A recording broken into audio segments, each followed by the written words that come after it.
doing that. Then after that, we have a MUI update. Yeah, MUI updates are always like rock and roll. And then we have Shauna Kelly back there. Shauna Kelly, right?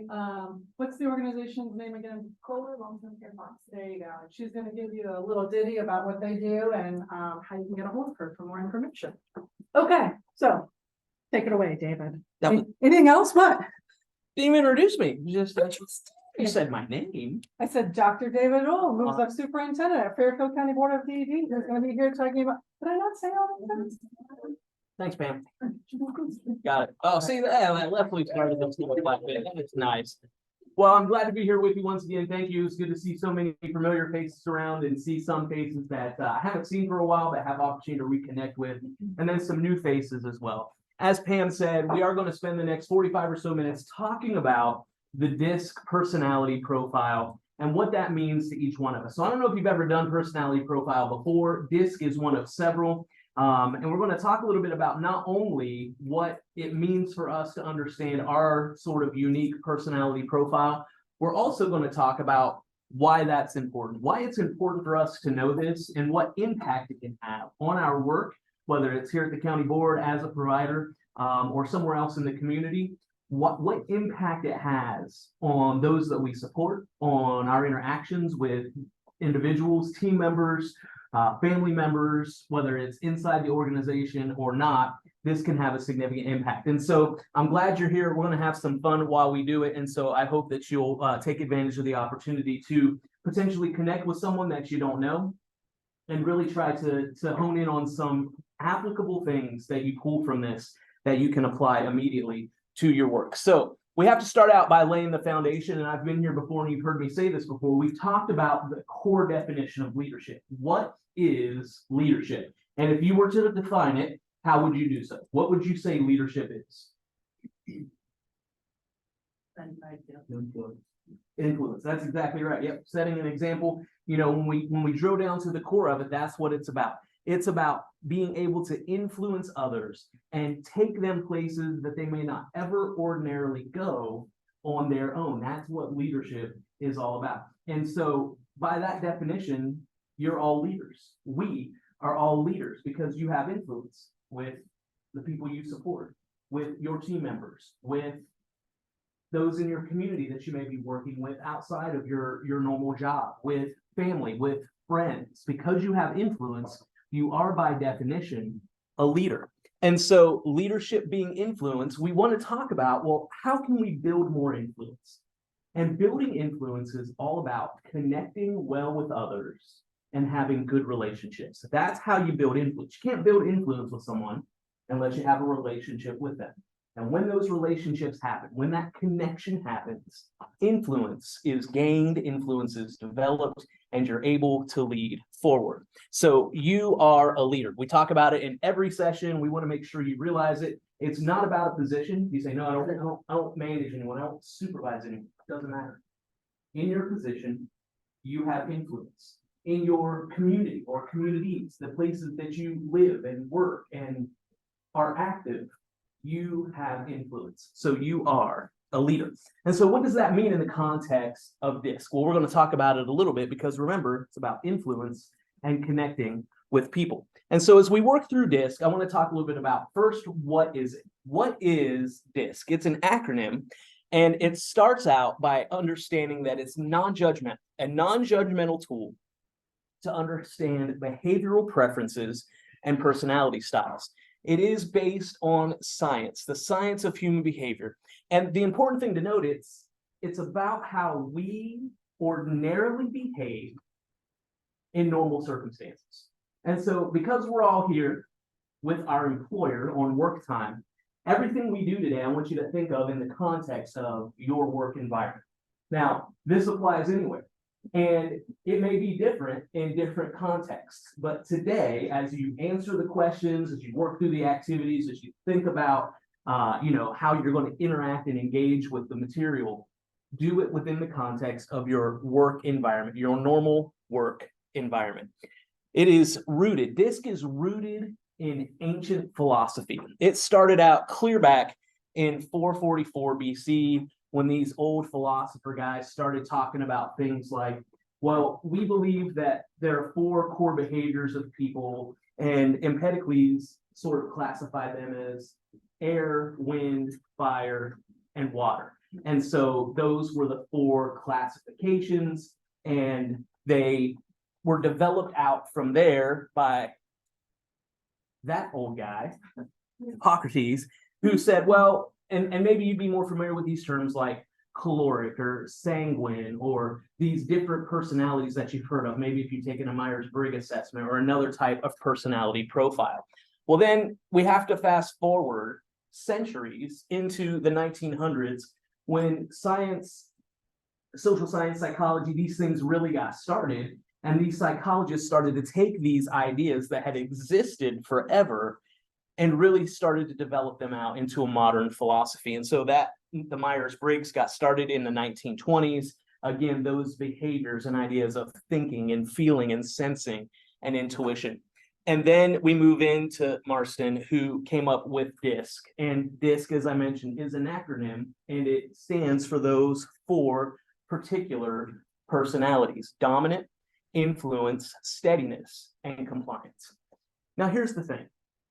Remember, we're talking about the 1920s, 1930s here.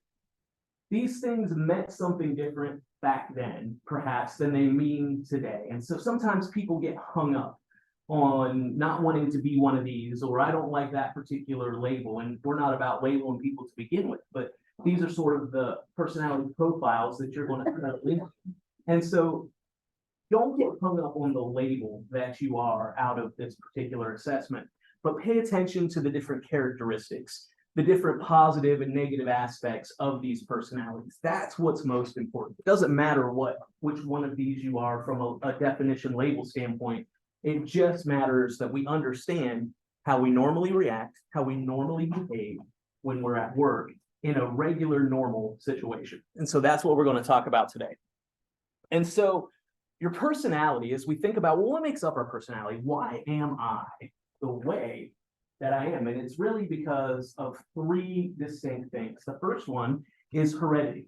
You're born with it. Your family tree is important, and it impacts your personality.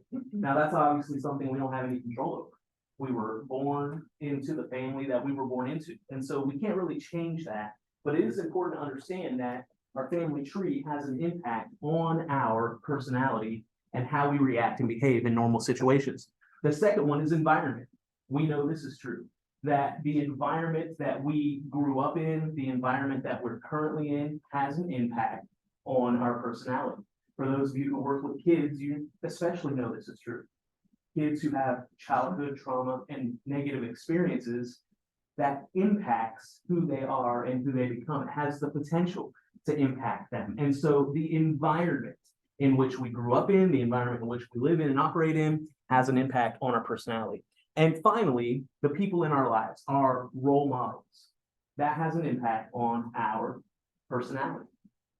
It's been said that you become the sum total, the composite of the 5 people you spend the most time with. Some of y'all need some new friends, right? And so when we think about that, we say, well, is that true? But you know it's true when you really think of the people you spend time with, and the idea that you start to think like them. You start to have attitudes similar to them. You start to behave like them. You start to believe like them. And we know that's true. We know that we have close friends who impact and influence us, and that impacts our personality. And it can happen both positively and negatively. Again, anyone with kids knows, what are we trying to do?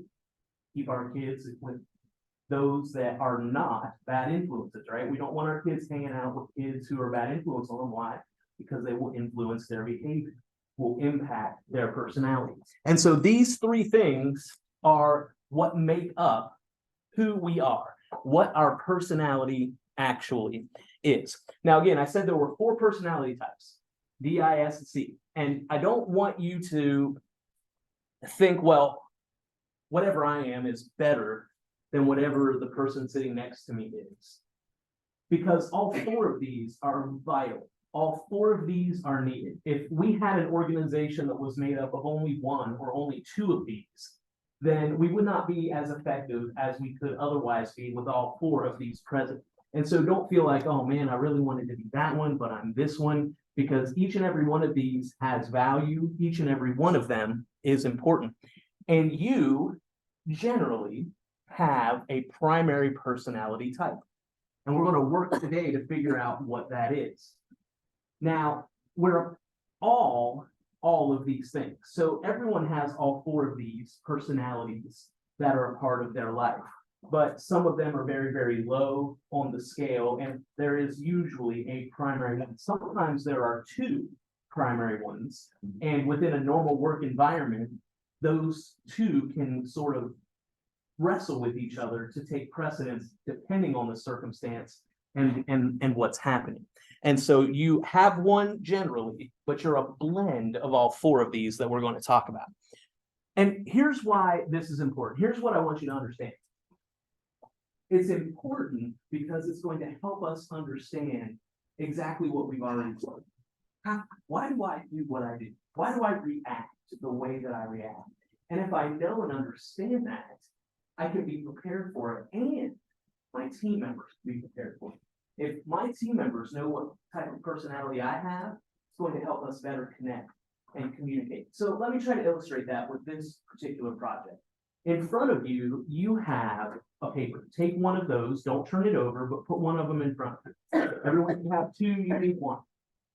Upside down in front of you. If you've done this before, please don't tell anyone, how it works, because that sort of ruins the way this works. In a moment, I want to ask you to turn that paper over. You're going to have 60 seconds to find as many numbers on that page you can, beginning with number 1. So when I say go, you turn it over, you look for the number 1. It's on there somewhere. Cross it off, circle it, check it. It does not matter. People always think, oh, that's a part of the thing. My personality, if I check versus I X, is not part of the thing. Just mark it off however you want. And then go look for number 2. And do the same thing. 3, 4, 5. And see how many numbers you can find in sequential order in 60 seconds. Okay, everyone understand? When I say go, try to do with number 1, find it. Number 2, find it, and keep going to see who you can get the most. You have 60 seconds. Go. Yeah.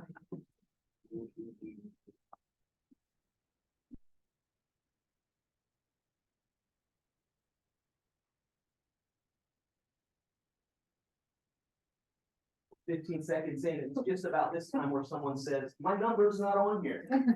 All of the numbers are on there. Just keep looking. They're there.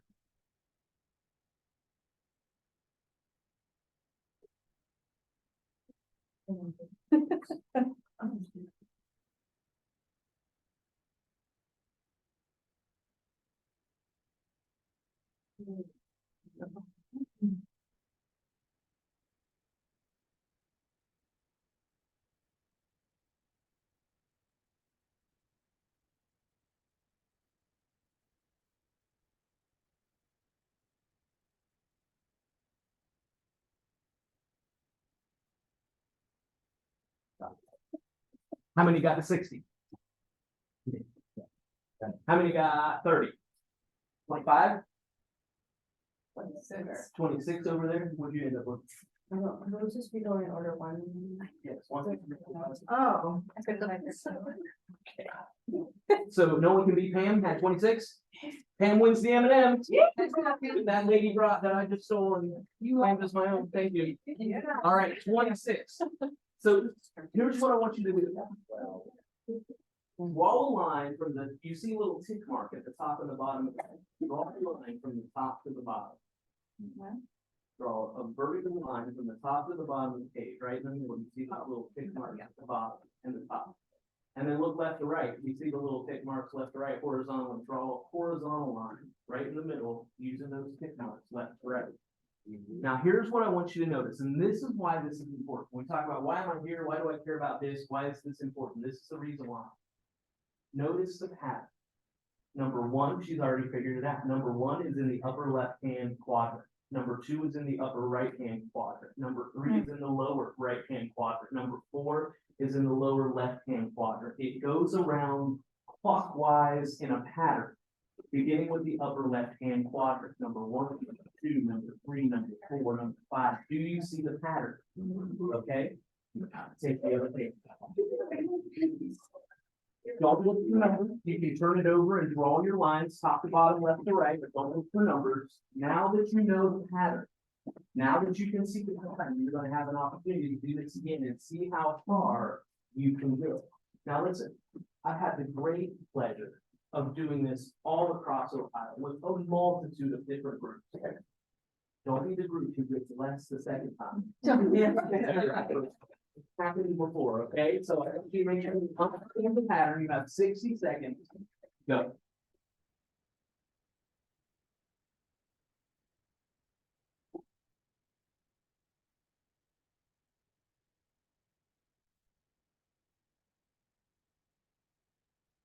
You're 15 seconds in and look how much farther ahead you already.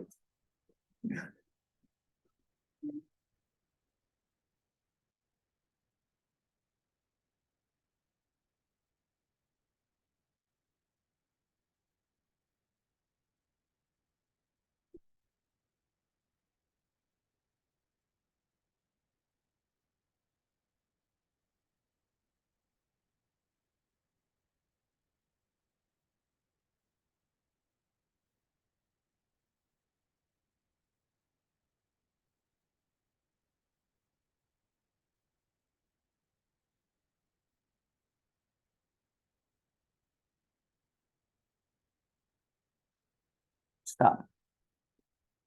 All right, anyone get to 50? She got to 50? Would you, how many did you have? 50, anyone beat that? No. Winner, great job, Lowell. I was in the coaching man, I'm sorry. There you go. So give her a hand, first of all. 50 is a phenomenal number.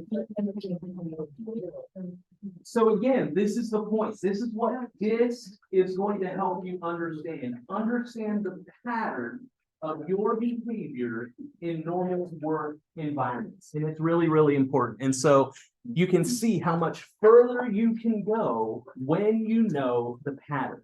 And that's what we're going to talk about and understand a little bit as we work through this. So we're going to figure out what your personality profile is, your dominant, your primary personality through a quick exercise. Because I can tell you what your profile is, what your dominant personality type is in 2 questions. Generally. Again, there are some people who have 2 that sit really, really close to each other. Now, this is again a science. We're going to use a little art here for this part because we have to do it sort of fast and dirty. But there is an art or a science to this. So this is an assessment. You take it on the computer, it has like 150 questions. It kicks out a 40-page report that dives deep into your personality based on how you answer those questions. We don't have that resource or that kind of time. So today we're going to talk about 2 specific questions that's going to help you generally answer which is your personality profile. Now, don't think about these for too long. Pick the one that best represents you in your work environment, remember. But if you're having trouble, you may be one of those people that has 2 that sit really, really close to each other. You just have to do the best you can. Whatever answer comes to your mind first, that's the answer you should select. And so as we get ready to do this, I'm going to ask you the 2 questions. Don't make it complicated. Don't overthink it. Don't make it harder than it has to be. This is really important if you want an accurate or as accurate as we can get doing it this way result. Don't answer the question the way you want to be. Answer it the way you are. The way you know you typically react or behave at work in normal situations. That is what's going to give you the best result when we do this particular process. So I'm going to ask you this question. Don't answer it yet. Turn one of those papers over and write the answer to the question. I'm going to ask it and I want to illustrate it. So don't answer it, but consider this question. Are you more outgoing or reserved? So let me illustrate. You're getting on an elevator. And you have one of 2 responses when you get on that elevator. You push the button and you put your head down as you're waiting for that elevator and you think, oh, please don't let there be anyone on this elevator. I don't want to have to talk to anyone. I don't want to have to engage with anyone. I'm not, that gives me anxiety to even think about having to talk with someone that I don't know, someone that you don't know in this elevator, right? If that's how you would react, you're a bit more reserved. But on the other hand, if you get on the elevator and you can't wait to see who's on there, you're gonna ask them between the 3 floors, 47 questions. Who are you? What are you doing here? Well, what's your family? What's happening? You have all these questions that you want to talk to someone and engage with someone, then you would be a little more outgoing. So are you more outgoing or reserved in normal work environments? Outgoing or reserved in normal work environments, okay? Everyone got their answer? Okay. Question 2, don't answer it yet. Let me illustrate. Are you more task-oriented or people-oriented? More task-oriented or people-oriented? Think of it like this. Maybe you're getting ready to go on vacation. And you know everything that's going to happen from the moment you get in the car until the moment you return back to your home. You know if you're driving, where you're going to stop and eat, at what mile marker you're going to stop and eat, where you're going to go to the bathroom. You know when you get down there, everything you're going to do. You have the whole week planned out. We're going to eat these different restaurants. We're going to go and do these different activities. You're working to squeeze as much out of that time as you can. If that's you, you're more task oriented. Conversely, if you know you're going on vacation and you're leaving tomorrow and you know where you're going, but you haven't made hotel reservations, you have no idea what you're going to do when you get down there. You're getting ready to pack up, you don't have any luggage, you just throw it all into a Walmart bag and you're ready to head down the road. Well, perhaps then you're a bit more people oriented, because what you're concerned about is hanging out with my friends in the car, rolling down to the beach and spending time not only with my friends, but with new people that I'll have opportunity to meet and engage with and have fun with. And so if you're less task oriented, but more excited about being around people, then that would be your answer. Are you more task oriented or more people oriented at work? That's the question. Though these examples and illustrations are not work related, think of them in the work context. At work, am I more task oriented or more people oriented? Okay, everyone got their answers? Everyone has 2 answers on their page, right? Okay, so now based on those 2 answers, I'm going to tell you which of these personality profiles you actually are. We're going to begin with the D, the dominant personality type. If you answered outgoing and task-oriented, those were the 2 answers. Outgoing and task-oriented, please stand up. Oh. I sense some questioning back there. Outgoing and task-oriented, not people-oriented, task-oriented, right?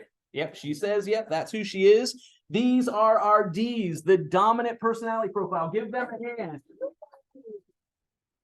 Okay, standing Ds. So we want to talk a little bit about the dominant personality type. Only 3% of the world population, excuse me. Sneeze. Thank you. Only 3% of the world's population identifies as a D-type personality. The type of personality that these people have identified with seek control. These are the natural leaders. They're decisive and direct. They are results driven. Now, as I start talking about some of these characteristics, you might say, well, yeah, maybe that one, but not so much that one. These are generalizations. Not everyone encompasses every single aspect of their personality profile. But in general, this is based on the answers to the questions, who you are and how you behave. They are active, they seek results, they're driven by authority, they easily take control in situations when leadership is needed. These folks are good with change, they embrace change and help move change forward. D-type personalities are absolutely comfortable, generally, with direct confrontation. They don't have an issue with confrontation, they don't shy away. They're happy to have difficult conversations and discussions whenever they come up, and they treasure loyalty. The greatest fear for a D-type personality is being taken advantage of. They're concerned that someone's going to take advantage of them, so sometimes they're a little bit more inward looking, that task-oriented part of being a dominant personality. Here are their strengths: bold, confident, decisive, productive, goal-oriented, comfortable leading, positive, persistent. They have grit. These are people that aren't going to give up. They're going to continue to move and push things forward. Now, For every one of these, there are strengths, but we know there's another side of things to our personalities as well, right?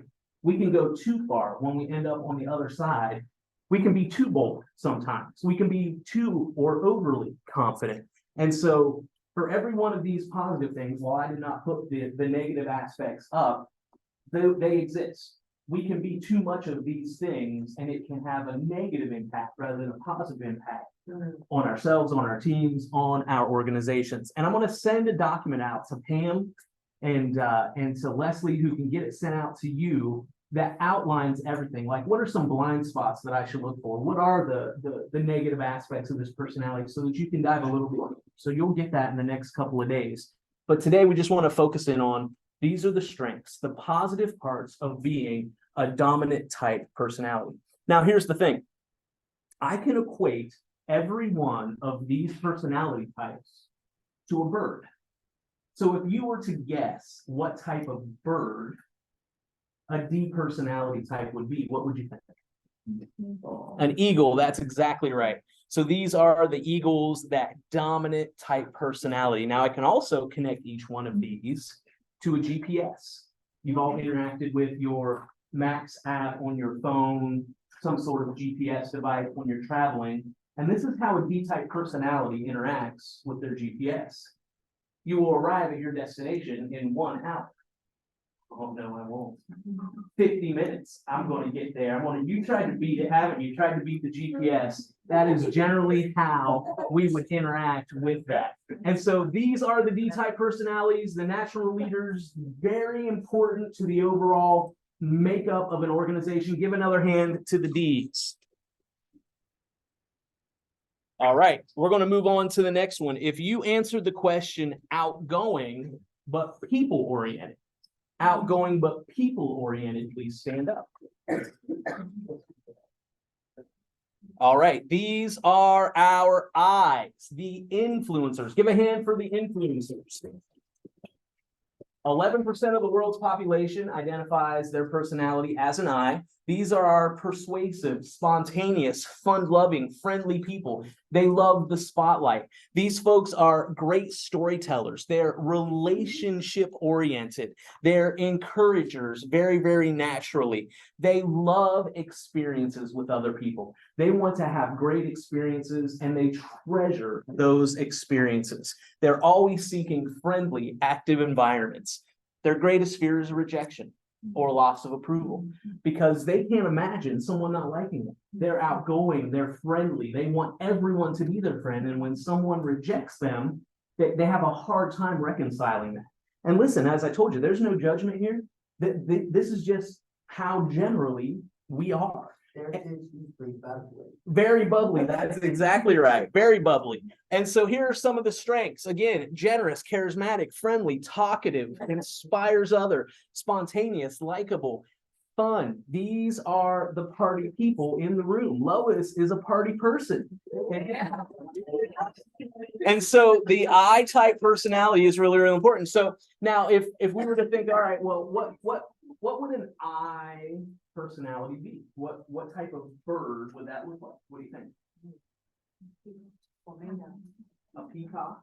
A flamingo? I like the flamingo one. I like to talk a lot. What'd you say? Hummingbird. A hummingbird? A parrot, that's right. Because these are the folks that are oftentimes engaging in conversation, and they love to talk, and they love to be active in those relationships. They are much like a parrot. Very good. Let's hear it for the I's, the influencers. By the way, whatever you are, if I've identified you, please mark it down. Write down if you're a D or if you're an I, because you should share this information with your team members. If you're on a team, and we try to do this throughout Fairfield DD, we haven't done it in a little while now, but your team should know your personality. And you should know everyone on your team's personality profile. There should be a list somewhere, because the way you're going to interact with people, which is what we'll see later, can be impacted by understanding how you are and how your team member is as well. Very good. So we've done the D's and the I's. Let's move on to the S's. If you answered the question reserved but people-oriented, reserved and people-oriented, please stand up. How can this be? This is never, I bet I've done this 100 times. Has never happened. And catch this, so the S-type personality, 69% of the world's population identifies as an S-type personality. A reserved or a people-oriented but reserved person. These types of folks love team environments. They are team-oriented. They love follow through. They are loyal and accepting of all. They seek that team environment, as I said, easygoing and agreeable, even keeled, even paced. These are the people that want everyone to be involved. So if you've ever done a team activity before, if you've ever done teamwork before, like we think back to when we built the pyramid last month for those that were with us, these are the people that want everyone's opinion and want everyone to feel included and want everyone to be involved in that process. They're good listeners. These are your good friends who are listeners, who when you know you have an issue, a concern, or a challenge, you can go to them and they're not going to judge. They're going to sit and listen and be compassionate and empathetic and attempt, when you're finished talking, to provide support. They treasure peaceful relationships. People who have an S-type personality do not like. Their greatest fear is conflict and direct confrontation. They can't handle it. They don't like it. It's their personality that does not jive well with that particular type. So given that, though we have none in here, which again is a statistical anomaly that I can't get over. So if you were to say, okay, well, what bird would that be? What do you think it could be? A dove, that's right. Because they are peace loving. She can't see the screen, by the way. It's not up there. Oh yeah, I forgot the strengths. Hard worker, team players, the S. Remember, these are the S's, so they're stable, secure, steady, sentimental, they're savers, they're peaceful, they love those types of relationships, and they are in fact doves. And these folks are the friendly voice of the GPS, so that no matter where you're going, no matter what's happening, that friendly voice comes back to redirect you. I made a wrong turn, or I didn't listen, or I went the other way, and that friendly voice comes back and tells you what you need to do to address that particular situation. And so we don't have any S's, maybe Jen's an S. I don't think Jen's an S. But look for these people on your teams, because they exist, and they exist in pretty large numbers in general in our organizations and around the world. I realized that I forgot to tell you what the GPS is for the eyes. Any thoughts on what a GPS and how you would interact with the GPS with an eye is? Ask her how its day is. That's a good thought. It goes a little something like this: turn right in 50 feet, turn right in 25 feet, turn right, turn right, turn right. Because you're talking to someone in the car or on the phone, not paying attention to the GPS, and you've driven right past where you're supposed to go. Lois has done this before a few times. Yes, that's an I. Yeah. So that's the I. So we have DI, no S's. The last one then is the C. If you answered reserved and task oriented, please stand up. These are the people in general who have been dreading the fact that they had to stand up in front of everyone else. When I asked the D's to do so, these are our C's. The C's are an important part, just like every other personality profile in our organizations. They're the compliant people. They're the rule followers. They're the ones who say, no, I need more information. No, I'm not ready to make that decision yet. They're planners. They are accurate. Compliant, conscientious, detail-oriented. They love perfection. And their greatest fear is criticism. And the reason their greatest fear is criticism is because they have spent an enormous amount of time attempting to come to the right answer, the right solution, the right direction forward. And because they have spent such a significant amount of time, as opposed to maybe the D's who gather a little information, like, yep, that's where we're going, let's go, let's do it now. The C's are on the other end of, they want more. I need more data, more information before I decide to move in a particular direction. And because they put that much effort into it, they can't imagine someone criticizing their work. because of how diligent they have been. Analytical, they always like this one. Genius prone, these are the folks that are genius prone. They love high quality work. Deep thinkers, you're logical, serious, persistent people on your team. These are the strengths of those that you see standing before you. So if you were to try to guess what kind of bird would these C's be? Ow. An owl. Pam is on it and is absolutely right. They would be an owl. They are wise. They're the ones who, after you've asked every question that could be asked, they have a couple more because they need more information. And again, that's not a critique or criticism. It's simply a part of their personality.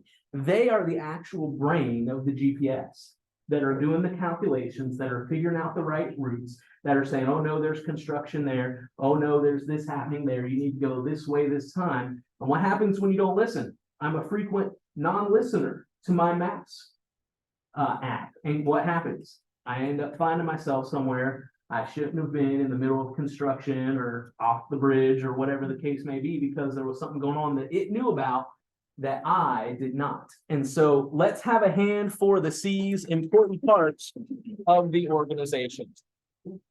So again, that's a lot of information really, really quickly, and I will send out a document that outlines everything. So you can say, and again, write it down, whichever profile you were.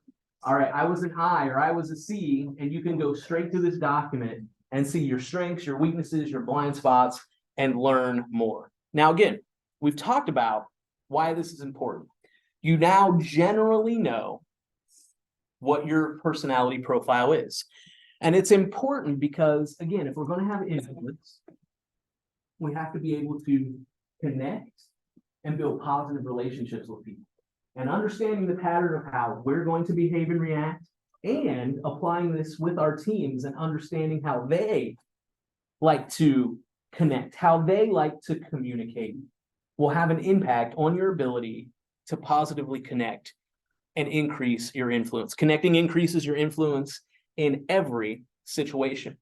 And we've seen that this is true. You've experienced that it was true. We now have all of these smart devices. You can run your house from your phone. I have a friend who has 15 cameras in his house, and he can see every aspect of it and what his dogs are doing and if his kids are home and what they're doing. We have refrigerators now that talk to us. We'll keep an inventory of what's in your fridge. You use all the milk, it knows it and puts milk on your shopping list. We have these smart devices all across our world and in our lives today, but we weren't built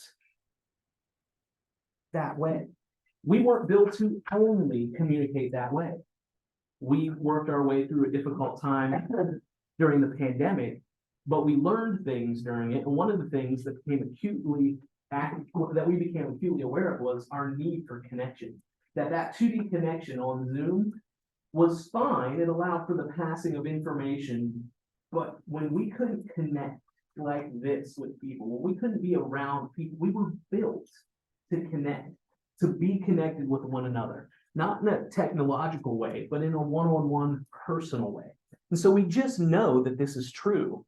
And what we're talking about today will help you to better connect with those who are in your life. And remember, it's important because now you know the pattern. Just like with the numbers exercise, you know how you will regularly behave, and you've known this. And now we've just sort of put a name to it. And now you can also do it with your team members and get a sense of how you interact with them, how they interact with you, and how you can more effectively work as a team. It's important because you're recognizing the patterns of behavior in normal work situations, which will help you build influence. So let's talk about the applicability of this, particularly in the way that we communicate. All right, so I'm one of those people who sits with two dominant personalities sort of really, really close to each other. And I've taken the entire assessment, and so I can see on the scale where I'm at. And D and C are both really, really high for me. And so usually in a work environment, I'm a D, dominant type personality. And when you're communicating with someone who's a D, because we get a bad rep, right? You're unfriendly, you're not warm, you don't care about people. And that's not true. Is that true? No. We just got stuff to do. That's the bottom line. We have a list of things that we need to get done. And we're very task oriented as D personalities. And so we're gonna drive through and get that stuff done. That's who we are. That's our personality. So if you're communicating, if you know I'm a D and you come to talk with me about something, these are some tips. If you're a D or you know you're communicating with a D on your team, these tips will help you effectively connect and communicate with that team member. Be brief, direct, and to the point, and then leave. Because we have stuff to do. Not that you don't have stuff to do, but our personality is driving us to our task list. It's not that we don't care. It's not that we don't want to have a relationship. It's just a part of it. And it's not a cop-out either. It's just a part of who we are. Ask what, not how questions. How questions dive too far into details, oftentimes for Ds. So we ask a lot of what questions, and we're focused on results. Don't ramble or extend the conversation any longer than it has to be. Discuss the problem and its effect on outcomes. Because remember, these are results driven. They're about outcomes. So if we have a problem, well, how's that going to impact this outcome? Ds will become interested in that particular discussion. So if you are a D or you're communicating with a D, these are good things to keep in mind. All of this in the document, again, that I'm going to send you. Same thing with an I. There are things that you should do and should not do. With an I, if you're communicating with an I, so I'm a D and I'm communicating with an I shouldn't do all the talking because I's like to be a part of the conversation. They like to drive the conversation. They have ideas that they want to share. Don't ignore those ideas. You have to allow time for socializing. So as a D, I used to work with someone who was a very high I. I was coming back to the office from vacation one time. I'd been gone for 5 or 6 days. And as I walked past that person's office, they said, "Hey, how are you?" And I said, "I'm great." And they said, "How was vacation?" And I said, "Fantastic." And I went to my office. And they were like, "Wait, I want to know what you did and where you ate and what you brought me and everything that you did on vacation." And they wanted to sit down and have a 45-minute conversation about my vacation. But as a D, what do I have? Stuff to do. 437 emails that have gone unanswered and messages to return and a pile of stuff to work through. And I'm focused on, I gotta go get this stuff done. I've been gone for a week. It has to happen. But as a D, I have to recognize what? She was an I.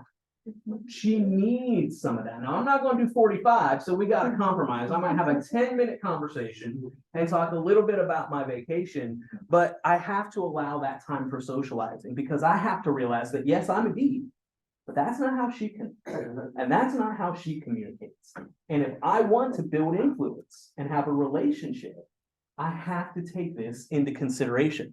Follow up with details in writing. This person that I'm talking about used to hate me because we'd have a meeting. And then after the meeting, while I was still sitting there, I'd summarize everything we just talked about that she needed to do in an email, and I would send it to her before she got back to her office. And then she'd be like, "We just talked about this. Why'd you send this over to me?" "Because you talked to 47 people on the way back to your office because she's an I and wants to connect. And I was afraid you weren't going to remember everything we talked about because I'm task oriented, D, list, right? And she was an I." And so we have to figure out how these things impact the way we connect and communicate. Short 10-minute discussions better than one long 40-minute discussion because they're going to want to have multiple discussions along the way. And so short ones are better because otherwise you end up with 40-minute conversations. And again, as a D, I got to get stuff done, right? And so these are important things to consider. If you're communicating with an S, no matter your profile, if you're communicating with someone who you know is a high S, it needs to be friendly. Remember, they don't like confrontation. As a D, I might have a tendency, if I'm frustrated about something or something's on my mind or I'm ready to have that direct and difficult conversation with someone, I can roll into someone's office pretty hot and be ready to rock and roll, right? And if they're an S, they're going to crawl under their desk because they do not like confrontation. And if I really want to get something out of that discussion as a D, I need to know that.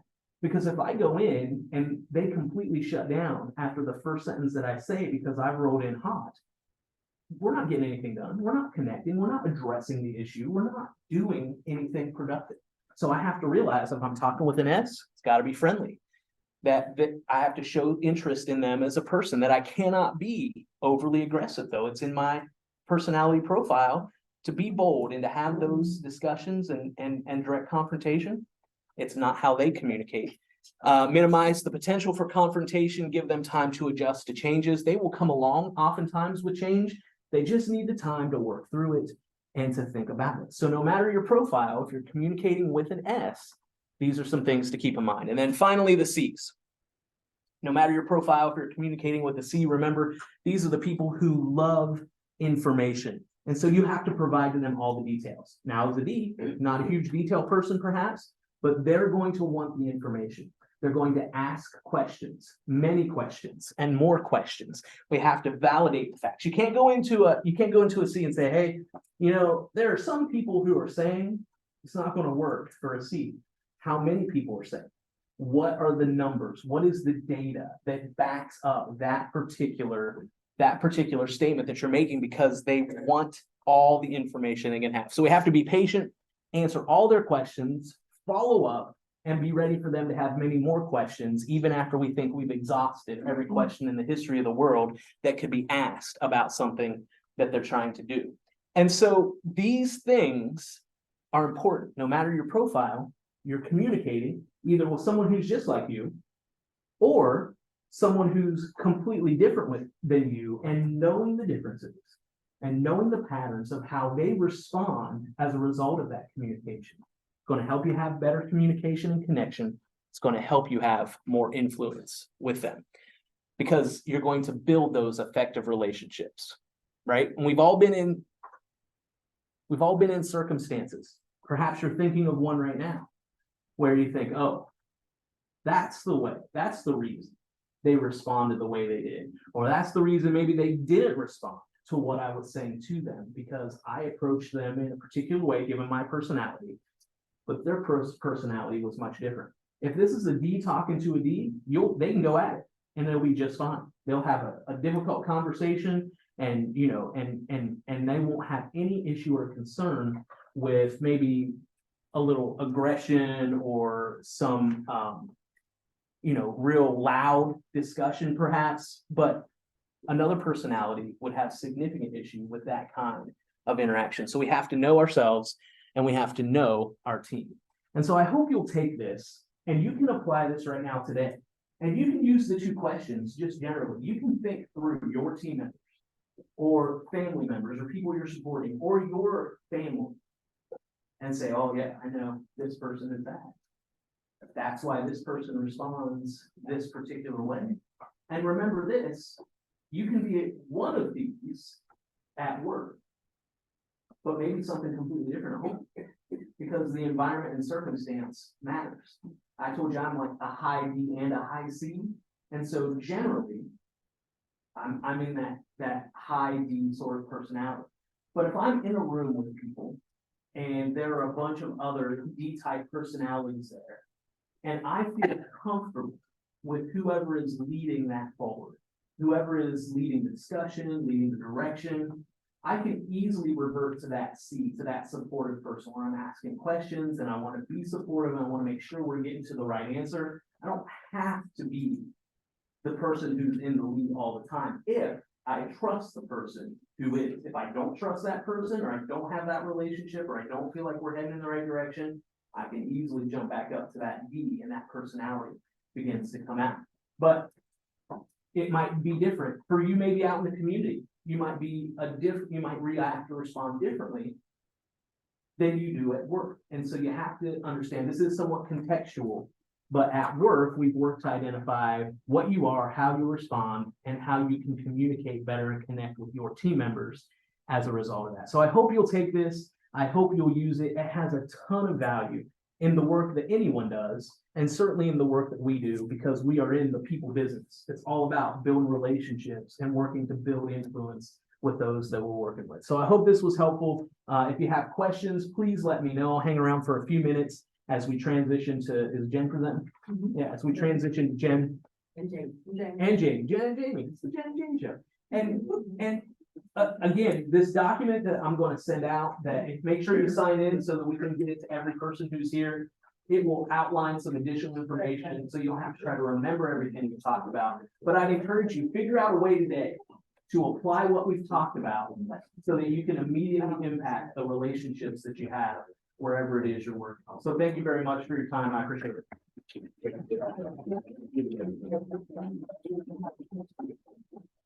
Will you have this in that too? No. Calling, I am MUI and court liaison for Fairfield County Board of ED, and I'm Jamie Rigsby, MUI coordinator, QA liaison, here at County Board, most of you guys know me.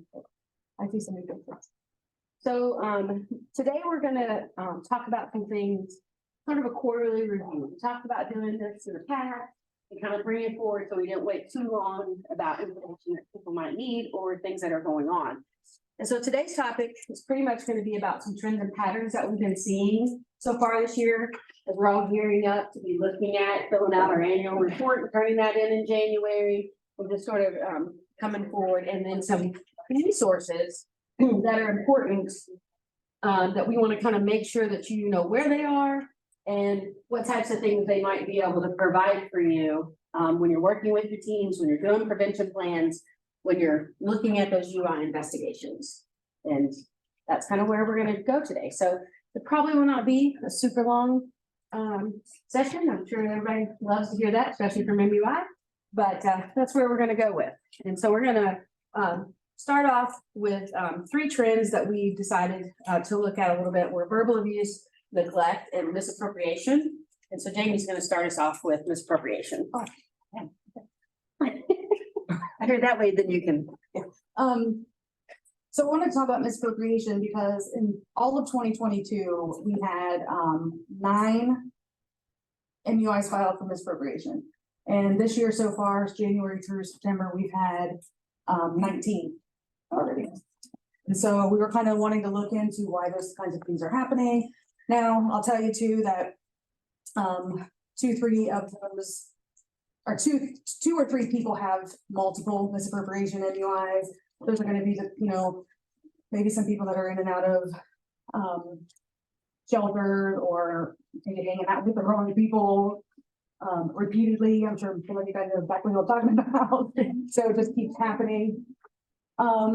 So that's probably, I think, one of the reasons there's a big increase. Another is nationwide, there's been a huge increase in like people stealing people's EBT and SNAP benefit cards and things. And we've had 3, we've only had 3 of our individuals have that happen, but that's too many, right? So nationwide, it's in the billions, right? Tens of billions of dollars that have been stolen from EBT cards. The 3 MUIs we had was around $2,500, which to the individuals we serve, $100 is a lot of money. So you think about one of the individuals was over $2,000. So we just kind of wanted to talk about that, make people aware, to be checking in on that stuff often. You know, there's always a online, I'm not 100% sure how that works, but there's an online system where you can go in and check transactions and things like that. So providers be assisting with that, ISCs reaching out, things like that. I was trying not to. Oh, that's funny. So that's just in my head, sorry guys. Oh goodness. Most of the things that are involved with the misappropriation MUIs are things, personal property and money are the biggest ones. Medications, I mentioned the EBT card. Also, we have a huge uptick of fraud and scams on social media, Snapchat, Instagram, Facebook. People are pretending to be particular people, and people are sending them money and gift cards or giving them their personal information. We've had one individual's identity stolen and credit cards open up in their name. And so online safety is another thing that we can be focusing on with the individuals that we're serving. I'm helping them advocate for themselves a little bit better and monitoring kind of the environments and the people they're hanging out with. Which we know is not always easy, right? Also, another reason too that the EBT cards have been happening a lot is apparently from what I was reading. Their technology system is not very secure, which doesn't make a whole lot of sense because we have a lot of people that are using the system. So hopefully that will be, updated in the near future. Jen, we'll talk about neglect and verbal abuse. I'll get this set up. Yeah. So, the other two things that we saw, you know, on the neglect end, our numbers are not that far apart. This year we have 22 neglects. Last year we had 18. And that's a lot. There was a, you know, step up last year, in neglects, just to get to that 18. But I wanted to talk a little bit about where they were going with, because when somebody thinks of neglect, what's your first thought that you think probably is this incident? What do you think it is? They've left them. Supervision, Like, not taking care of them the way they need to be. Okay, so supervision, not following through, you know, the student services. And so I kind of looked at all the neglects that we've had this year to try to narrow down, like, where were they kind of coming into? And so we had one that was a med error. So when you think about not following along, making sure those processes, checking medications, not leaving them out. The individual was just given someone else's medications and had to be taken to the hospital. Luckily, they were fine. But it was a pretty scary moment there for a bit because that had occurred and had to go through that traumatic experience of going to the hospital. We had 8 supervision MUIs so far this year. And when that, you know, we're talking about that means someone wasn't either, you know, within the distance they should have been to keep someone maybe from falling or safety, or they did not have their known whereabouts. That they, one specific situation, the person, you know, was pretty high elopement period of things. And the staff person was kind of new to the situation. Thought he was occupied watching TV, went out in the backyard to smoke a cigarette. He was gone. You know, so those are the types of things, and even though it was just right there, it felt like you could see him through the window, you know, but just that piece of things and making sure that those things don't happen. We had 7 that involved family, parents, or caregivers that are like related to the person. So if we think about the fact that, you know, we often think about MUIs and things that we're tracking and stuff that's happened, you know, it's that everybody thinks, oh, it's just because, you know, we're looking at providers and what they're not doing right or what's not going on. But oftentimes there's situations that are overwhelming for parents, overwhelming for family members. A lot of these unfortunately involve some of the younger kids that we are serving, that families are, you know, just in those situations that either not supervising them right, not getting them to doctor's appointments, and making sure that they had the medications that they needed, you know, not following up after hospital visits and things. So we had quite an uptick of, you know, that being something that our community needs us to reach out and be supporting the families in a lot of different ways. And so I think sometimes when families think that someone's asking or an MUI gets filed like this, that we're just looking bad upon the situation. But oftentimes it's that they just need more resources. And we really want, you know, to always have that very, you know, comforting piece of the fact that we might also think they're not doing such a great job, but we don't know what's going on. And we need to see that bigger picture sometimes and think that through. And then direct care. So, you know, we think about, okay, we talked about supervision. And then we're talking about a direct care person who just didn't either call 911, who didn't follow instructions for some kind of, you know, specific direct service the person needed. So those were some situations, and one of those resulted in a death. And so, you know, this is why we really think about, when we talk about learning, when we talk about documenting, when we talk about communicating with the team, and when we talk about doing prevention plans, it's really to make sure that we are moving forward with the quality assist, you know, we are doing that as quality, not as anything else. And then finally, we had one on transportation that involved someone being dropped off and stuff not updated. And so that person was left and was outside for a great period of time as the youth and no one knew where they, there's some other pieces of that, some other types of categories fell into that one. And then other entities. We have had at least 2 situations that involved the care of a nursing home facility or the following pieces of that where they did not provide certain services that fell into that neglectful category and they had to fall through. So we always are looking at that big picture of the person, not just that small, like, oh, what is, the direct care staff doing? Oh, what is the ADS doing?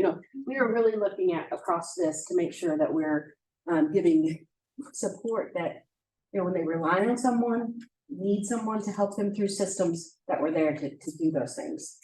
And then the other one was verbal abuse. And so we had 17 so far this year, 21 last year. So both of these categories, they're kind of hitting somewhat close in numbers. And I don't like that because I feel like when we look at one thing that's a trend and pattern the year before, we hope that maybe we're going to come up with some ways and some prevention plans. And a lot of them, as Jamie said, might be some of the same folks who just can't get out of patterns of certain things. And unfortunately, it meets the criteria and we have to file it. And so those pieces are frustrating as well. Out of those 17, there were 6 that we're talking involved community members. So we're just talking that there's threats, intimidation, harassment, bullying, pieces of things that are just happening in the community. 3 of them were staff people doing things that threatened someone with, leaving them somewhere, not doing stuff, so you got that piece of, and that's frustration, burnout. Where do we see that? These are folks that have been working in the field for, and all of a sudden they're their last piece. So pay attention to your staff as well when you are assigning things, seeing things, getting those incident reports for those little tiny things coming up. Do your staff need something else? Do the other people that your coworkers and things, do they need something else? Even with the ISCs, when you're working on a team and you're going and this person and it seems like you're just constantly doing the same thing. You need to take those breaks and rely on each other for those things as well. 2 were family members making threats against their own families, that resulted in some charges of the family members because of what levels of threats were. 3 were school related. And when I say school related, I'm not talking about Forest Rose. I'm just talking about schools in our communities. And the bullying epidemic is big. And maybe that's not something that people think about, that we're paying attention to and maybe filing MUIs about, because it happened at school, it should be taken care of at school. But if we find out that someone who may be being targeted because of their disability, they may be being targeted because they're having struggles socially, and these things are happening, we want to step in and work the school system. We want to step in and work with the family. We want to step in and do those things to help that individual, because that can monitor something for the rest of their life of how they see themselves. And so we really do need to step in and make sure we're doing those things. We had one interesting one that was the boyfriend of a staff member who somehow got involved while the person was on shift and doing something, and some threats were made over some situations involving the girlfriend and things. So being cognizant of the fact, yes, we talk all the time about how can we be inclusive to the community? How can we involve people in other things? And often those things happen where we're like, hey, there's this event going on. And yeah, we want people to have those interactions with other people in the community. We want things to happen. There's some gray areas sometimes of making sure that it's done appropriately, making sure the team is kind of discussing it, making sure it's a safe and good environment, following the ISP. For this particular person, they actually have something in their ISP that concerns of bartering and borrowing and doing that they're known to do. And they got hooked up with someone who was bartering and, doing stuff with them and then threatening them over it. So we want to just make sure that we're kind of keeping those lines of communication open. Was one that was an ex-boyfriend, ex-girlfriend situation. They got mad at each other and made some pretty good threats. But the interesting thing is, even out of all those 17, 7 of these involved the threats actually coming over a phone, text, Snapchat, some other messenger internet thing. So, when Jamie talked about some of the misappropriations and getting involved in that online piece of things and connecting in different ways. I have a teenage daughter. I can't figure out, I'd be so stressed out if my social network had to work through the way that they Snapchat each other and all these underlying meanings of what stuff means, like you left me unopened for too long, you didn't chat me back in 2 seconds. He left me on red. They answered me in 6, so I have to wait 6 to answer them. I don't know. My life is like, I would be so stressed. So I can't imagine some of the pieces that maybe some of us in this room, myself included, internet and things came in our adult lives, not in our younger lives. It was in my adult life. And then it's gotten just worse ever since. So I just think we need to really make sure that if we're not sure, if we're handling something as a team, we need to look for people who might have knowledge in those areas so that, the dinosaurs of us can catch up. And I put myself completely in that category. But, we do have to figure out those things. What are the new trends? What are the stuff? How do we help people get safe? We could put in a prevention plan that the provider is going to help the person block and do, but what if the provider's like me? My age, and they're like, how do you do that? Are you putting something that's unrealistic? And are we really talking in our teams about, how we're doing that and how we're supporting in those processes too? So that's kind of the outline of those 3 things that we kind of thought were catching, some bigger things this year and we needed to talk about. And then the next thing we want to kind of do is, we talk about prevention plans. We talk about how are we going to do things as a team. We talk about how can we educate, how can we make things an outcome? How can we reach those goals? And so there's a lot of resources that I think sometimes we know they're there, but, it's time to search through it and figure it out and do these things. Or if I'm thinking about a topic and I'm like, oh my gosh, where am I going to start with this? Where can you start that DODD is giving you?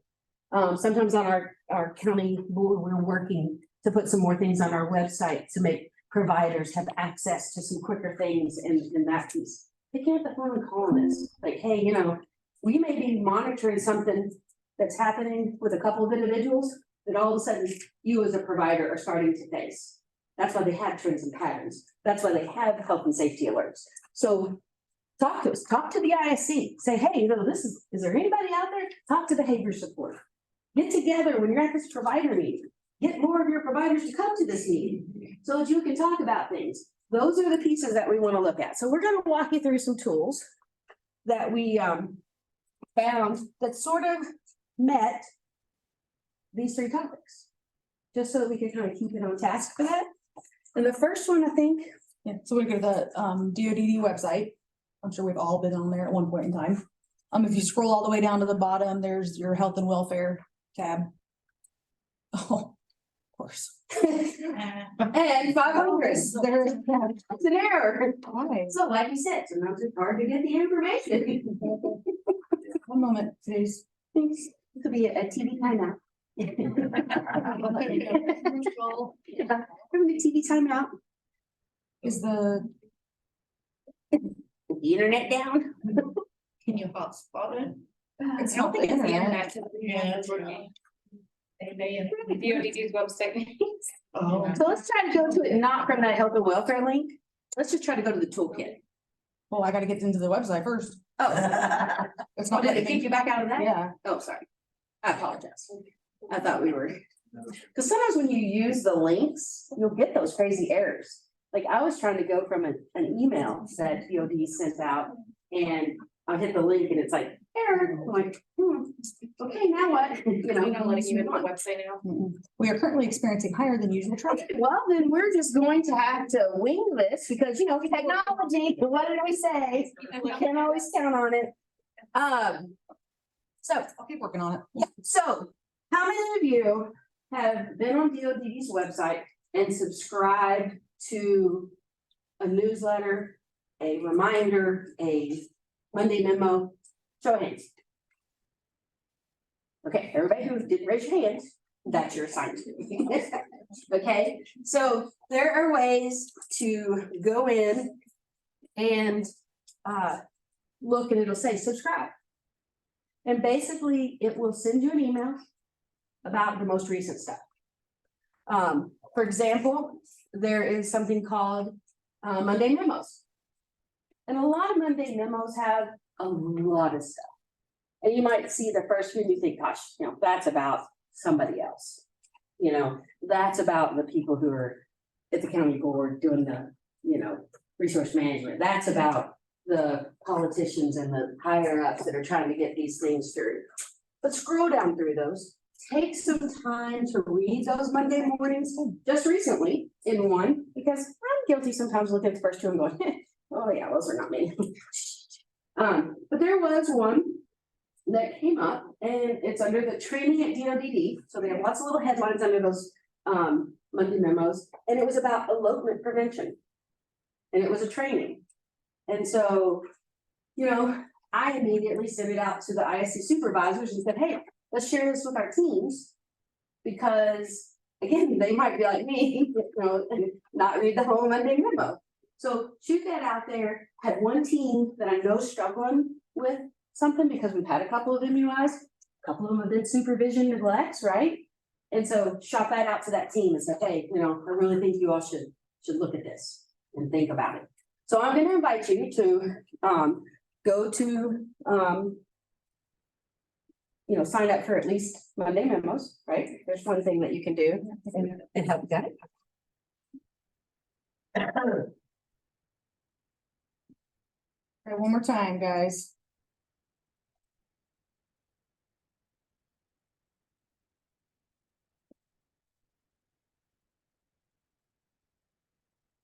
All right.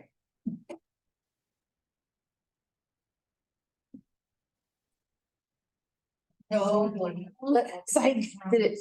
I really think if we just tried to go to toolkit, if you search in the top, or did it kick you out of the website again? Sometimes I really do think that there are internal links that they just want you to click on. Take you to nowhere. Anything you click on is taking you out. Okay, right, well, don't worry, keep on. That's where you go. And then there is a MUI UI. Who's ever gone on to the DODD webpage and pulled up that? Raise your hand. Are you talking about the training, Jen? No, Oh, sorry. just the MUI UI page. Okay, Oh, yeah. okay, right. So on that, down the side, there are topics. There are health and safety alerts. There are UI and UI. There are the toolkit. There are several things that you can maneuver through and have a lot of resources right at your fingertips. If you are, you know, trying to look through these things, trying to maybe think of a way, you know, I look at this from we got two perspectives in here today. We have the provider who's like maybe answering to say, hey, I want to provide services to this person, or they're building with the team. We got ISCs who are looking for that, or we got ISCs that are looking at how can we connect this better, right? So it's a good tool either way for you to utilize. And on that, when we talk about health and safety alerts, how many people are subscribed to get the health and safety alert? Okay, if you are a provider, you are not subscribed to get the health and safety alert, you need to do that today. That is something that is, you know, an easy way to make sure that you meet your MUI requirement, keep yourself abreast of things that are trends and patterns, and that the rule says you will do on your own as part of your MUI training is review and do those things. The one that I have in my hand that we hope to pull up is staying safe on social media and online. So what are two things crossed over from the trends that we're having? Verbal abuse happening over those things and misappropriations. So got some guidelines to maybe start with some help, start some topics about some things, look at other ways to do it, keep yourself, when you have that come up. You may not have it come up for 6 more months. You may not have it come up for a year. The important thing about health and safety alerts is this one is a May 2019. Still good information. You may find another health and safety alert, let's say they put one out next week, and then it would say November 2023. It's gonna be new data in that one. It's gonna be new stuff that they've come up. This one still could be relevant to some pieces of things, so you can utilize that as a resource. A way to train your staff. If you have something that comes up that, we're like, find out that, people are getting on, when they're doing maybe some computer job searching things at ADS or different things, and they've gotten on and done something else, how can you have a topic of safety around that and use this? If you have one of those folks that are getting involved in the verbal abuse and getting on Snapchat and making 17 Facebook accounts, and they don't know how to close them down, and they don't know how to do those things. These are skills and outcomes that could be good for everybody. Those ways to get community involvement and do that. I think Jamie had, the misappropriation one, he wanted to. Yeah, there was a misappropriation health and safety alert, but it was from 2017. They haven't put out a new one, which is crazy considering what's going on, but so like she said, all the information is there, and it gives you some training tips, it gives you some things to look for. The only difference is gonna be that that's old data, that it says, there's all the percentages, so all of I believe there was one for the EBT in particular. Yeah, that was a well-informed update. Oh, well, I'm gonna talk about those. Yeah. So looking at the health and welfare, just if you got a subject that you're not sure about, go to the health and welfare, see if there is a past health and welfare alert about that. If there's one that's an older one and a new one, you can maybe utilize both. Just because it's a 2017 doesn't mean it's not one to use. It just means that they haven't had. Every year we have winter safety and summer safety. Those are every year, flu, winter safety, yeah, there's ones that repeat themselves and have the same titles. They're gonna have a different number at the top that's like what year it was and like a magazine edition. So think about it that way. A lot of them have videos embedded in them now because they've gone to such an electric. It's electric. All right, anybody who got that? For the same people that don't know how to work technology. Yeah, so, they moved to such an electronic space of things that even if you follow the rule, which says typically you should have this posted somewhere or reviewed this somewhere, if you've got staff and things that you're trying to make sure that happens, if there's a video embedded in it, well, that does you a lot of good, posted on the wall, doesn't it? So think about those things. Think about using those videos as training tools. If you have to retrain someone during your orientation, during things that come up that might involve individuals. Use those things and make them be your best friend of resource. And the other situation, which Jamie pulled up, is well-informed. Who here has paid any attention to the well-informed newsletter ever? Well, you have to have subscribed to it. Yeah, but have anybody ever seen this? I wasn't really paying that much attention to them either until one day in a Memo Monday, I saw something that piqued my interest that seemed to fall on with MUI, UI, prevention planning. So I subscribed to it. Has any of you subscribed to Memo Monday? Yeah, they said, yeah. Oh, I'm sorry. Couple did. You guys, Yeah. yeah, because that's where That's their assignment. compress all that Yeah, stuff. so there's a lot of times, read them down through, make sure don't skip over. But, well informed, they're kind of like health and safety alerts. But they have different emphasis. So the last 3 that I can tell you that have come out in September of this year, there was a gambling risk one.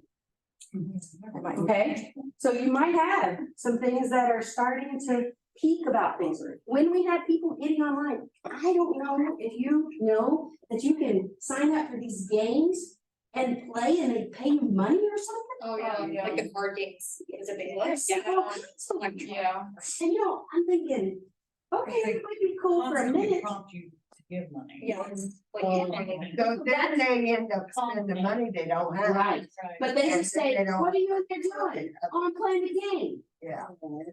right? I'm in there playing the game. And what addictive personality. Right. So if I wanna gamble right now and I wanna go do slots or the roulette or whatever, typically you gotta get in your car, You gotta drive yourself somewhere. You gotta, plan, you gotta do, you've got to get to that piece. Maybe you just need to go to Baltimore to the pizza place, and I think they have those little machines or roosters, I mean, I get it, we don't have to go quite as far to do it, but now it's right there. And that sports fanatic, You can support that, but they're about to open up slots probably soon. Yeah, I mean, it is coming. And I think that that's probably what prompted this, welfare is being preemptive. We always talk about that. Let's not wait until we have an MUI. Let's not even wait till we have an incident. You start to see signs and things going on with someone. Where can we step in? How can we help? But with this fan fanatics and you can go do whatever and they're gonna have slot machines at these locations to watch games and bet on them and, Scioto Downs and the casino and all this stuff. And now all you gotta do is have a smartphone and be playing some game. And you could be playing some game that has nothing to do with gambling.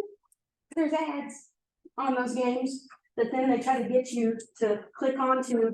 It's like a commercial. You gotta wait to get through them. So we just need to be paying attention to those things. What are people doing on their phones? What activities are they engaging in? Are they safe? Are they, showing signs of like money's not around? Good sign of gambling, those types of things. Other things that they had, which touched on, with Jamie's point of misappropriation was there was a well-informed fraud protection. So this, newsletter went out to talk about the growing trend in the number of food assistance theft in Ohio. So they were starting to see that suspicious activity, seeing those things going on. And then I think it was in 2021, there was a food safety one. So, you're talking about things that happen lots of times. So, you take someone to the grocery store, buy their food, take it home. They pack their lunch, they do whatever, and they don't wanna eat what they brought. And then they take it home, there's times when we might need to think about, well, if you aren't gonna eat that, let's just go ahead and, make sure that you either throw it away, talk to them about having a sandwich in a lunchbox at ADS and not eating it and then taking it home. Have those conversations to make sure that you're at least, like you would with anybody else. Hey, I wouldn't eat that if I was you. It's been in your locker for a couple days for a while. Doesn't mean we can make them throw it away. Doesn't mean we can keep them from eating it. We can continue to have that supportive conversation about what's safe. And then, finally, the part that I talked about for the eloping training that came up in the, Memo Monday was looking at what they have on DOD's YouTube site. Okay, so again, talking about technology, I'm sending you all this technology, we're talking about the safety of technology, but there are a lot of topics out there that if you're thinking about the fact that you need to retrain the staff, you need to build something more in your orientation. Yes, they gotta get on, they gotta take all those things and do all of that. But I'm just talking about things that might be something you're seeing in your provider agency. Something you're seeing with the individuals you're supporting through your provider agency. Family members, there is so much information that even if you just think about in your average daily life, that if you don't think about, oh, it's just about the person I'm supporting. You might actually realize that there's some things in your own like household and things that, we gotta practice what we preach, right? We gotta have those things and have those talks with ourselves. But the YouTube training videos, search what you're looking for, see if something comes up from DOD. Some of them may be older, so I will warn you that with the rule change, if it comes up with something with MUI or whatever, it's prior to 2019, don't let yourself get sucked into that, but just the informational pieces. This elopement video, I actually, thought was pretty decent, and it was on the YouTube thing. And then using My Learning. How many of you all actually go in and use My Learning in DOD's website? You're gonna have to. This side of the room, anybody? You know what I'm talking about? I used to. I haven't heard it. Providers, you know what I'm talking about? I know what you're talking. Okay, all right, okay, all right. I'm just trying to make sure because we often sometimes get that call and go, oh, I didn't even know I could do that. So we really are trying to focus on making sure that as things change and as stuff does, we're just having those conversations, so we forget sometimes. or we get it some other way, and then we don't have to go in and do that, but there are a lot of opportunities. And then YouTube also has a lot of, different, you can search whatever, which you can know how to use YouTube, but, lots of different county boards share a ton of training and information too. There's a lot of stuff. And so, as we are looking to make sure that we are, looking at resources we can use, finding new ways to train. Bringing things just in, how's everyday life? This is, do I need to think about, if my credit card gets, caught in a situation and my bank tells me, hey, I gotta do all these things, there's a lot of stuff you gotta do. And it's stressful, and sometimes you're your own guardian, and you gotta figure it out. But you gotta know that you have supports to do those things and to look at stuff and have other things to help you feel like, hey, I don't know about that. Like if somebody asked me to do something with Snapchat right now, I don't know. I mean, I know how to snap, but I don't know that I could, figure this out. I didn't know they could do all these talking things on it, and there's just so many apps out there that we make sure we're doing it. I had one other thing in my head, but lost it. About what you're talking Oh, about. So, we are looking to venture out as a county board to utilize a system called Britco. And we've already started doing that. Is anybody familiar with Britco? Anybody use Britco? You use Britco? Okay. So we're looking to do that. It's a system where you have a login and you do your incident reports in the system. And it assigns it right to the county board. When you have to do your UI log stuff, you go in, run a report of your UI log, and you can send it right to the county board. So there's like a lot of ways that it could be very helpful, but we are gonna look for a few providers that are willing to sort of be in a pilot with us, kind of starting out through that process, helping us think about how to help other providers get on board and do things. And I don't know, Leslie, do you have anything that you want to say regarding that? No, we just needed a couple providers to help us out so we can figure out the best way to roll it out to kind of everybody else, so. So, how, even somebody maybe who's not super familiar with a computer might be a good person to be part of that, because then we can learn how we need to help somebody get up to that part. So just know that it's not a test. You can't fail it. We just want you to be part of helping us and being more fiscally responsible. Because how hard is it sometimes to get, if somebody's at home, if you're residential and somebody writes a thing and you've got to do, there's like all of these ways that, it's going to really help your agency or as an individual provider be more efficient. And had those documents, how nice would it be when you might have to have a reviewer come or somebody else ask you for something and all you got to do is like pull reports and just take care of that and attach them to an email and send them. So those are pieces that we want to look at to do that. I just wanted to mention, I sent an email to, all the ISC supervisors, and, Jen and I are going to have, I couldn't think of a clever name at the time, but it's like MUI, UI office hours. We're gonna schedule a room in each building once a month, for ISCs to drop in and ask questions. I know we're having lots of questions surrounding the Britco process with prevention plans and follow-ups and things. So any concerns, questions about Britco, questions about a case you're working on, or any of that stuff can be brought to us. We'll just be, in the conference room for a couple of hours once a month. So again, your supervisors are gonna reach out, but I figured it'd be a good time to say it too. The first one will be at the SSA campus on November 1st. I try to pick Wednesdays because everybody's in the office, from 10 to 12. And then up here at Pro on the 8th from 11 to 1. And obviously, you don't have to wait for office hours. You guys can always come in. You guys do. You guys, consult with us and stuff. Providers are always welcome to call Jen or I with any questions about MUI, UI. So you can come to our office hours too if you want. Yeah, I mean, if that's something that you all, as a provider, team here, you got people and you're talking with each other. This is the important It's communication. It's how can we help each other and not be struggling to do this on our own? So just know that we're there. If an office hour once a month would be something, the day of the provider meeting or, something and we're around, we can look at something to help however we can. Any questions? Thank you guys, by the way. Yeah. Super helpful stuff. The thing that I kind of jotted down the numbers as you Yeah. gave them to us with Mhm. the different things and.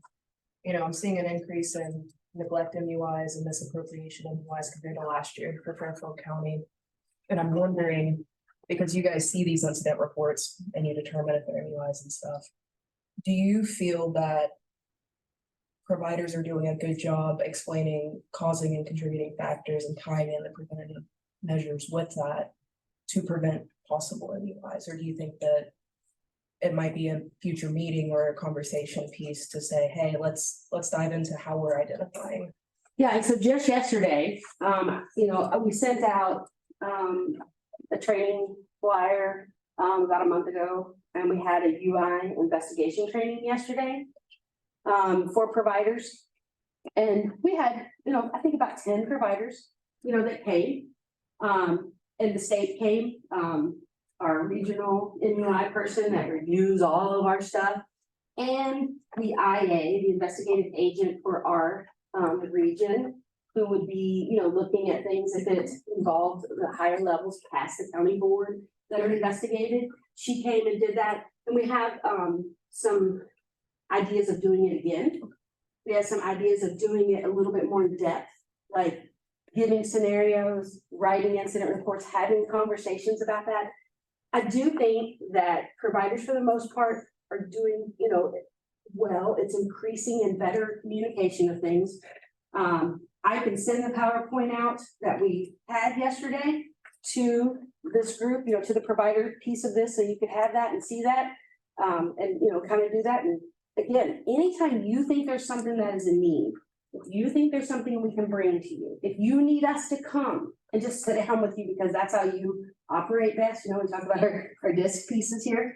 If that's how you operate best, we want to help you, or get a group together and go over those things. But yeah, causing contributing factors, if you're always thinking about those process, materials, people, environment,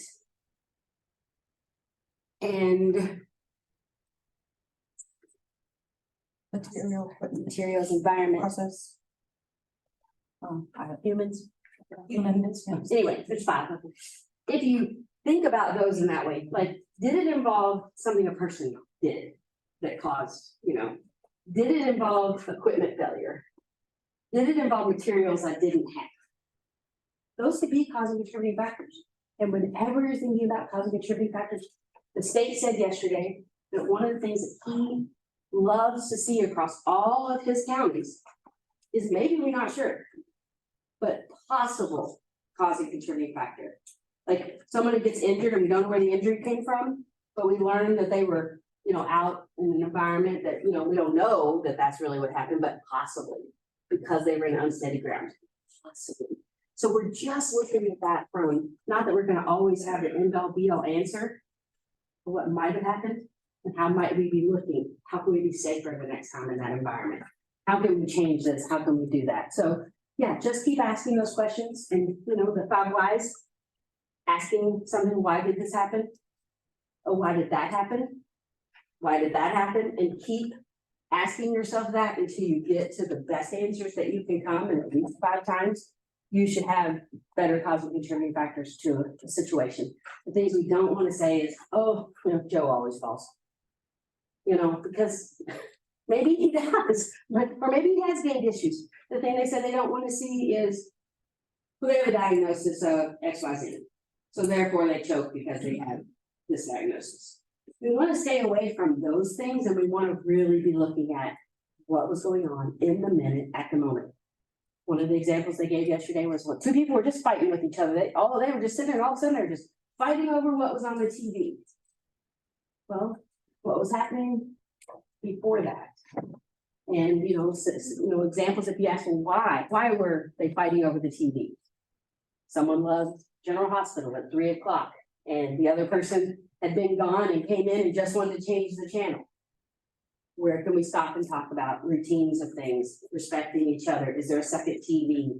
Where, how are we, instead of just, they were just arguing, and that they always argue, and I don't think they'd be roommates anymore. We ever hear that? So, just thinking about those things, keep asking, keep digging down of the whys. And I think that, we'll do that, and we will bring back, maybe in the spring.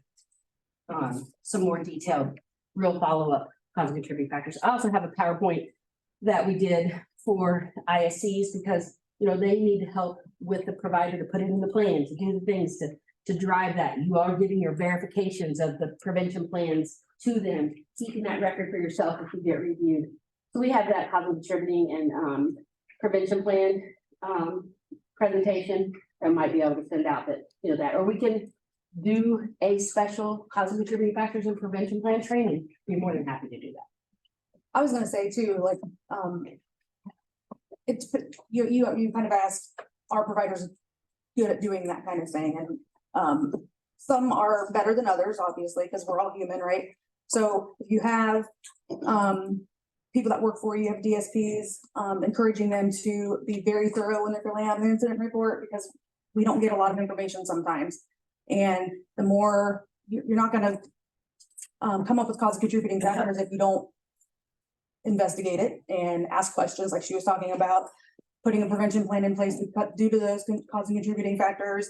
All of that stuff should be documented somewhere so that it's, you have it for reference and training and all that, but, and following up on all those things too. I think we might be really good, people might be really good at putting a prevention plan together, but if you don't ever follow up on it, implement it, then it doesn't really do us any good. So I think, we encourage providers to just be very thorough when they're reporting an incident, and I think that would help investigations for everybody. It'll make your guys' life easier. You won't have to ask so many questions. ISCs won't have to ask so many questions. So. Make your prevention plans verifiable.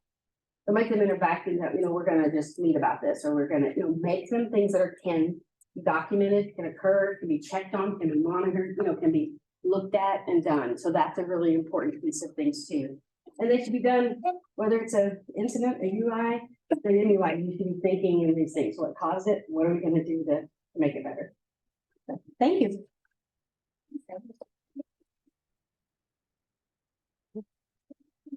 Really, I have a couple more minutes and I want Shauna to take us out and give us some cool stuff, and go what they do, so. You have been floating, good, thanks. I know I got the thing. I don't know if anything worked.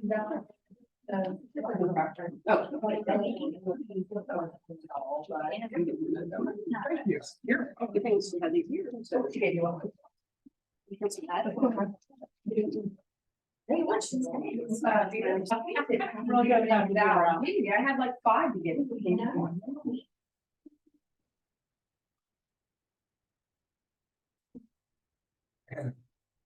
You do sign in? Yes.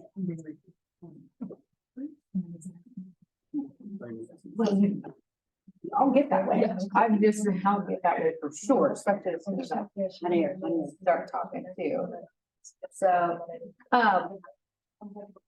thank you for having me and for hanging on this long. I'll keep it because I know we all want to get out of here at noon and eat. I'm an eater. I'm excited for food. My name is Shauna Kelly and I'm with Kohler Long-Term Care Pharmacy. I gave you that little 1-pager. I'm not going to be going through everything in that. It's just for your reference. I also understand in here, you're not the residential provider. I totally get that. But thank you again for having me so that I can give this piece of information out, because every meeting that I go to, I get fulfilled with all of the things that, just listening to DISC and then listening to the MUIs and things like that. And where I would come in would be on the MedPass. That's where I come in. So just getting information from you guys, knowing that, and then I can go talk to our current customers, our oncoming customers. What does that need to look like? For them. So with Kohler Long-Term Care Pharmacy, we are located in Zanesville, not too far away, but we service all counties in Ohio. Now, we mainly stay towards the southeastern side. We like to, as far as like my correctional ones, I can go all over Ohio. As far as DD facilities, for residential homes and things like that, we like to keep it to a 2-hour radius, which Fairfield County fits perfect in here. Our current customers that we do have, just some, and I don't know if you know everybody or anybody, but we have RHDD, we have Muskingum Residentials, Gersing Residentials, BNL Agency, have our Buckeye Community Services, St. John's Villa, SOAR, DOI. I mean, like, this is what we do. This is what we know. And like I said, I know that you're not the provider, but I guarantee you know somebody who is in this realm. Don't know whose pharmacy they have, whether it's retail or if it's a long-term care pharmacy. If you see that things are coming through with the medication error, why is that? How is that? Because of their pharmacy not doing their job? Is because they're not, you know, how does that work? And so what I find to be most rewarding is because there is a person like me within my pharmacy that I'm your contact person. Yes, you absolutely call the pharmacist for your needs and things like that. But I had a customer recently call me and say, hey, something didn't get delivered. We're going to have to write up an incident report because it's not being delivered. I called our pharmacist, said, hey, this is what we have going on. He said, I didn't know that. I'll get it sent out right now. It's just that aspect and the personal touch that I feel that my pharmacy has with our customers, and they see me all the time. I check in monthly. I send out a calendar that says, this is when your cycle starts. This is when you're getting your delivery and everything. So we can help you prepare for all of this. And we're a 24/7 pharmacy. You have access to a pharmacist 24/7 with us. Do we staff it 24/7? Nope.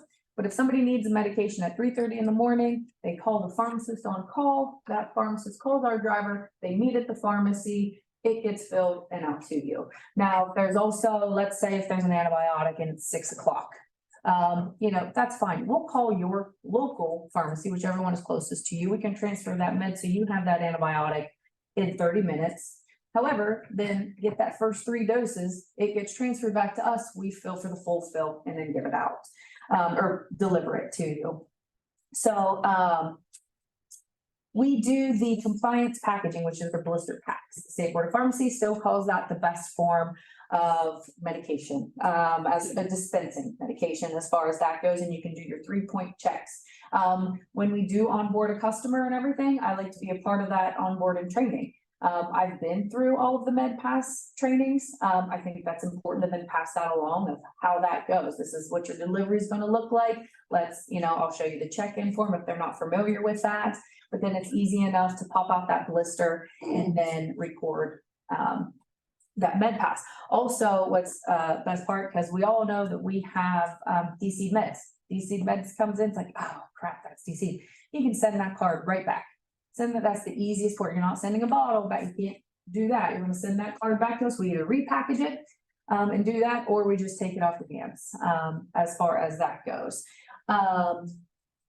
Like I said, with the on-site onboard training services, I'm very heavily involved when we onboard a customer. I'm there at all times. We go through all your not yours, but all of the physician's orders that we try to work out of. And what we generally do is once we onboard a customer, and what we look for is all of the medications that we have, we cycle up. So the entity is going to get their full month's medication at one time. We reach out to docs. So let's say, just for example, what is today, the 25th? So let's say cycle started today. 5 days ago, you received their cycle, so they can check everything in. So you have 5 full days, call the pharmacy for anything that you may need, changed, switched, added, anything. Then you're going to get your delivery, you'll get your delivery and then your cycle starts. But 2 weeks out from your delivery, pharmacy is reaching out to all the doctors, getting those scripts in, okay? Then that provider will receive an email, hey, we don't have such and such script, let's double team that doctor. Let's help us do this, let's get the script written. Nice part about our pharmacy too is that we identify where these things are coming from. Like if we have a script that's not written properly to be given, where it just says, give as needed. Well, can't really do that when we need a little bit more specific and we need to do this. And so we can try to help with that as well. I mean, ultimately that's the caregiver calling the doctor to get that script changed, but we can identify that and be like, hey, we know that that's not acceptable for this label to be on there. So we can help you out And that we also pack for workshops and vacations. So if we have an individual that's going out for a workshop, instead of carrying that medication to and from, we will pack for workshops. We will pack for workshops and we will pack for vacations. That loved one is going on vacation and they're maybe flying somewhere. You don't want to send all that medication, we'll mail it. We will mail all of that information and the medication to their family member or whatever, so that nobody has to worry about taking those medications with them in abundance. We will do that for you. We offer pharmacy reviews, if and when they are needed. We, can help with med cards. We can help if we generally work off fax machines, and if you don't have a fax machine where they are, that's okay. We'll work, we work hand in hand, with that. And I know I'm going fast, but that's okay. I'll go fast. If there are questions, we'll answer questions, but also, take my information, because if you feel that, you know what, I like what she had to say here, but she needs to speak to all those SSAs. I'm game. Call me. I'll go to their meeting. I'll go to that. Did you say that SSAs have a campus? Like, or at one campus? Yeah, there's some here in this building, and there's some. And then there's some. There's a buildings at SSA campus where. Oh, okay. That's why I was like, well, I would love to visit that campus, just because you're aware of who you need. You might even have a couple off the top of your head right now that you're like, you know what, that'd be great. We can be creative in this too, because just because they don't have their own facility and their own residential home, let's say that you have a group of 5.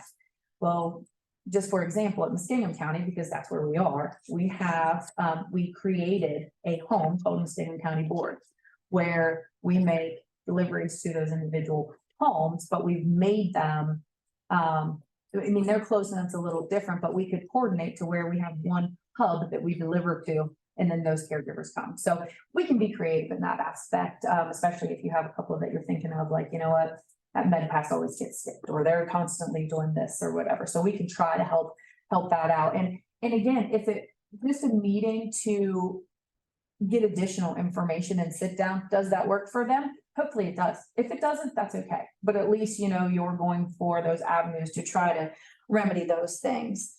I